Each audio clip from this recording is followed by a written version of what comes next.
ఇది కథా కథానందలహరి, ఇది కమ్మని కథల లాహిరి, కమ్మని కలల లాహిరి, ఇది కమ్మని కథల లాహిరి. కథానంద లహరి సమూహ సభ్యులకి నమస్కారం. ఇప్పుడు వినబోయే కథ వద్దనుకున్న ఓనమాలు. రచన చిర్రావూరు మదన్మోహన్.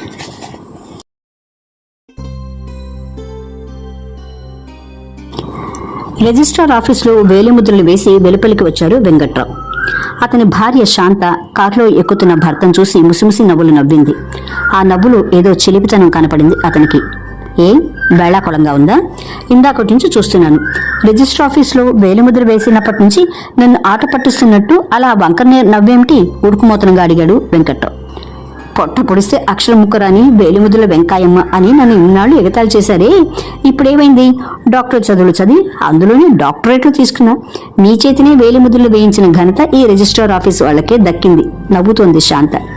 ఆమె నవ్వుతో పాటు తను గొంతు కలిపి వంతపాడాడు వెంకట్రావు. వెంకట్రావు తండ్రి మరీ పెద్ద రైతు కాకపోయినా ఆ గ్రామంలో కాస్త ఓ మోస్తరు రైతే. తల్లి తన ముఖం కూడా చూడకుండా ప్రసవంలోనే పోయింది. కొందరు నీది దరిద్రపు జాతకం అన్నారు, కొందరు అదేం కాదు ఇది బృహత్ జాతకం అన్నారు. చిన్నప్పుడే అదేం తనకు అర్థం కాలేదు. గ్రామ జీవితానికి అలవాటు పడ్డ చదువులేని తండ్రి, అమితంగా ప్రేమించిన భార్య పోగానే జీవితమే ముగిసిపోయిందనుకుని కర్తవ్యాన్ని కాళ్ళదని పరిస్థితులకి బానిసైపోయాడు. తాగుడు అలవాటు పెరిగింది. దానికోసం అప్పులు పెరిగాయి. అడిగిన చోటల్లా అడిగిన వారికి వేలిముద్రలు వేసి ఆస్తిని సర్వనాశనం చేశాడు. మేనమామ వచ్చి తనను ఆదుకునే సమయానికి సమయం మించిపోయింది. ఆస్తి హారతి కర్పూర్లా కరిగిపోయింది.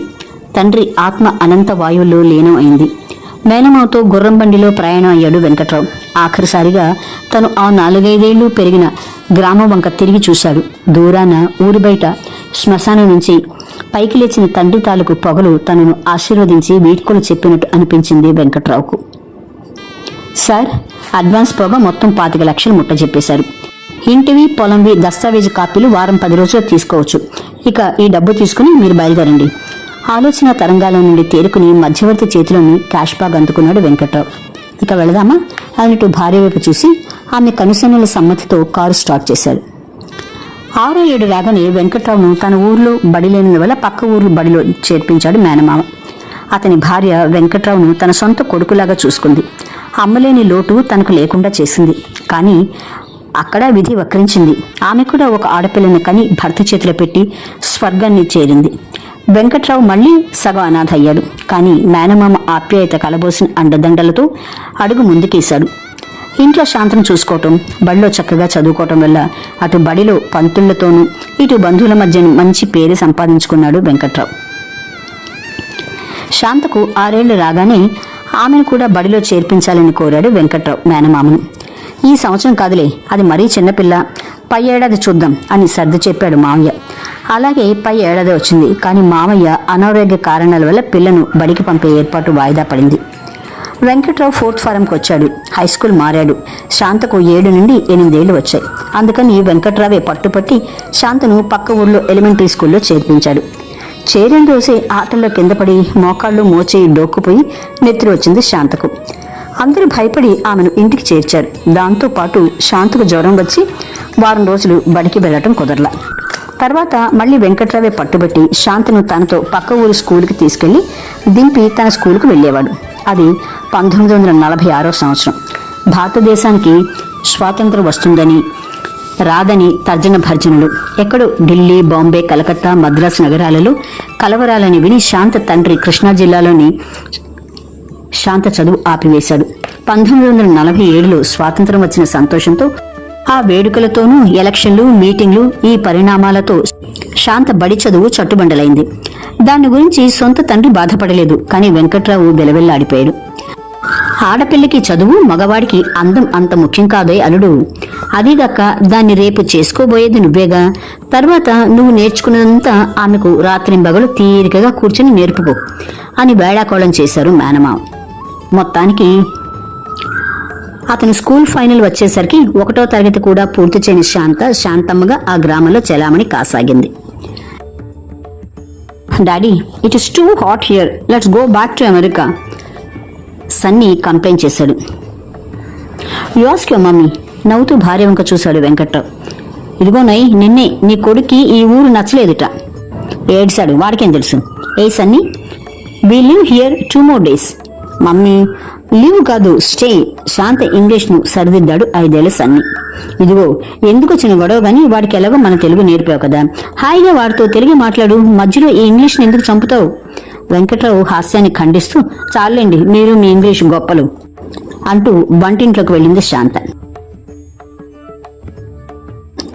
ఆ రోజు తన SSLC పాస్ అయిన రోజు మామయ్య దాదాపు ఆ ఊర్లో అందరినీ పిలిచి విందు ఏర్పాటు చేశాడు. పంచాయతీ ప్రెసిడెంట్ తనకు పెన్ ప్రజెంట్ చేశాడు. మేనమామ పరపతితో బెజవాడ కాలేజీలో చేర్పించాడు. చూస్తుండగానే తన డాక్టర్ కోర్స్ అయిపోయి హౌస్ సర్జన్ కూడా పూర్తయింది. ఈ మధ్య మునుపటిలాగా తనకు శాంతకు జరగబోయే పెళ్లి సంగతుల గురించి ఎక్కువ ప్రస్తావన తేవటం లేదు మాటల్లో మావయ్య. దానికి తోడు వెంకట్రావుకు వచ్చిన ఫారిన్ టూర్ ఆఫర్. బోస్టన్లో ఫెలోషిప్తో పాటు MS లో సీటు వచ్చింది. మావయ్య శాంత నవ్వుతూ వీడ్కోలిచ్చారు. 3 సంవత్సరాలు అమెరికాలో ఉండి ఇండియాకు వచ్చాడు వెంకట్రావు. అందరూ సంతోషించారు. ఓ నెల రోజుల పాటు మద్రాస్, బెజవాడ, పక్క ఊళ్ళో ఉన్న తన స్నేహితులను హితులను తిరగేసి ఆ రోజే ఇల్లు చేరాడు వెంకట్రావు. ఇంట్లో ఒకే సందడిగా ఉంది. శాంతకు పెళ్లి చూపులు నిశ్చయం చేశారు పక్క ఊరి మునసబు గారబ్బాయితో. చాలా మంది తెలిసిన వాళ్ళు, తెలియని వాళ్ళు, తనకు కొంచెం జ్ఞాపకం ఉన్న ముఖాలు పూర్తిగా ఈ మధ్యకాలంలో మర్చిపోయినవి చాలా కనిపిస్తున్నాయి. అయోమయంగా లోపలికి వెళ్ళాడు వెంకట్రావు. పెళ్లి పెద్దలు కూర్చొని వ్యవహారాలు మాట్లాడుకుంటున్నారు. అప్పుడు తన తప్పు గ్రహించాడు వెంకట్రావు. ఇండియాకు వచ్చి ఇన్ని రోజులైనా తనను ఆదుకుని ప్రాణం నిలిపి ఇంత పెద్ద డాక్టర్ని చేసిన మేనమామ ఆశలను అలక్ష్యం చేసిన తనను తనే నిందించుకున్నాడు. ఇందులో ఏదో చిన్న గొడవ. తూర్పున మున్సబు గారి పొలం పక్కనున్న మావయ్య పొలాన్ని కూడా అల్లుడి పేరున రాయమని అడుగుతున్నారు పెళ్లివారు. ఇది మా మేనల్లుడికి రాసివ్వాలనుకుంటున్నాను, కాబట్టి అది మీకు రాదు అని మావయ్య నిర్మోహమాటంగా చెప్పాడు. గుసగుసలు మొదలైనాయి. అవి మెల్లిగా నిష్ఠూరాలై మాట పెరిగింది. ఫలితం అందరూ వెళ్ళిపోయారు. గలగల నవ్వులతో మొదలైన రణగణ ధ్వనులతో మారుమోగిన ఆ ఇంట్లో ఇప్పుడు నిశ్శబ్దం తాండవం చేస్తోంది. ఆ నిశ్శబ్దాన్ని ఛేదిస్తూ, మావయ్య నన్ను క్షమించు, నేను ఇప్పటికీ చాలా ఆలస్యం చేశాను. మీరు నన్ను ఆజ్ఞాపించి ఉంటే ఈ పెళ్లి ఎంతో వైభవంగా జరిగేది. ఈ అడ్డమైన వాళ్లకు మన సమాధానం చెప్పక్కర్లేదు అన్నాడు వెంకట్రావు. అతన్ని ఆనందంతో హృదయానికి హత్తుకున్నాడు. ఇంటికి వచ్చిన బంధువులు, గ్రామ పెద్దలు అందరూ సంతోషించారు. అలా పెళ్లి చేసుకుని శాంతతో అమెరికా వెళ్లిన వెంకట్రావు మేనమామ ఆఖరి చూపు కోసం 6 నెలల క్రితం ఇండియాకు వచ్చాడు. శాంత, బాబు సన్నితో ఆస్తినంతా అప్పచెప్పి కన్నుమూశాడు మేనమామ. ఆస్తిని ఆ గ్రామంలోనే తెలిసిన వారికి అమ్మి ఆ డబ్బును బ్యాంకులో ఫిక్స్డ్ డిపాజిట్ వేసి భార్య, కొడుకుతో అమెరికాకు తిరిగి వెళ్లిపోయాడు వెంకట్రావు. మంచో చెరో కాలం ఎవరి కోసం ఆగదు. సన్నీ పెరిగి పెద్దవాడవుతున్నాడు. వెంకట్రావు ప్రాక్టీస్ రోజు రోజుకి పెరిగిపోతోంది. శాంతకి ఇప్పుడు డబ్బు, హోదాకు లోటు లేదు. కానీ ఆమె ఇంకా పాత శాంతమ్మే. రాయడం, చదవడం రాదు. అయినా మంచి మాటకారి.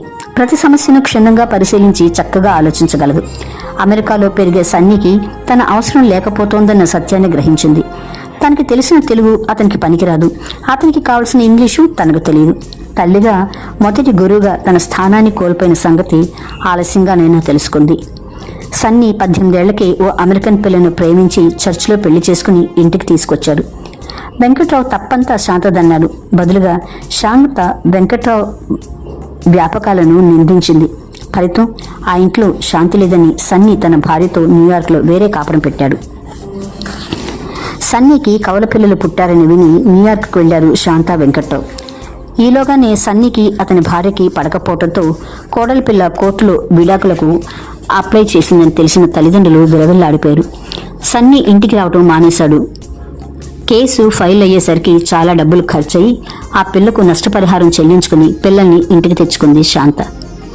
అప్పుడే మనవల్ని నిద్రపుచ్చి వెంకట్రావు దగ్గరకు వచ్చింది శాంత. ఏమండి, మనం ఈ అమెరికా వదిలి ఇండియాకు వెళ్ళిపోదామండి. ఇక్కడి వాతావరణానికి ఈ సభ్యత పనికి రాకపోవచ్చు, కానీ ఈ పుట్టిన పసికందుల మీద కూడా దాని ప్రభావం పడటం నాకు ఇష్టం లేదు. వీరిని భారతీయులుగానే పెంచుకుందాం. మీకు వయసు మీద పడుతోంది.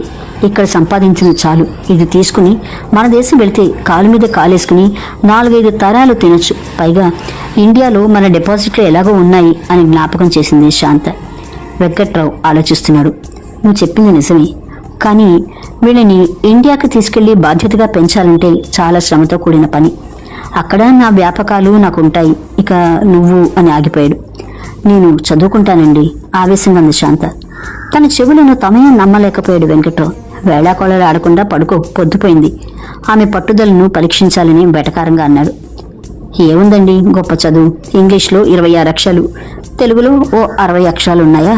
నేను పట్టుబెట్టానంటే 3 నెలల్లో ఈ 2 భాషల్ని నేర్చుకోగలను. గంటకు అక్షరం నేర్పినా చాలు, ఇక మిగిలినవి నేర్పడానికి మీరున్నారు. ఈ పిల్లలకి 3వ ఏడు వచ్చేసరికి నేను మెట్రిక్ కట్టి పాస్ అవుతాను, ఆవేశంగా ఉంది శాంత. బాబోయ్, ఈ పట్టుదలే ఉంటే మెట్రిక్ ఏమిటి, చక్కగా ఓపెన్ యూనివర్సిటీలో డిగ్రీయే తీసుకోవచ్చు. చలో ఇండియా. అయినా నీకు చదువు ప్రాముఖ్యం మానవులు పుడితే గాని తెలిసింది కాదు అన్నాడు ఉడికింపుగా నవ్వుతూ. పొండి మీరు మరీను అంది సిగ్గుల మొగ్గై శాంత. కథ బద్దనుకున్న ఓనమాలు. రచన చిర్రావూరు మదన్ మోహన్.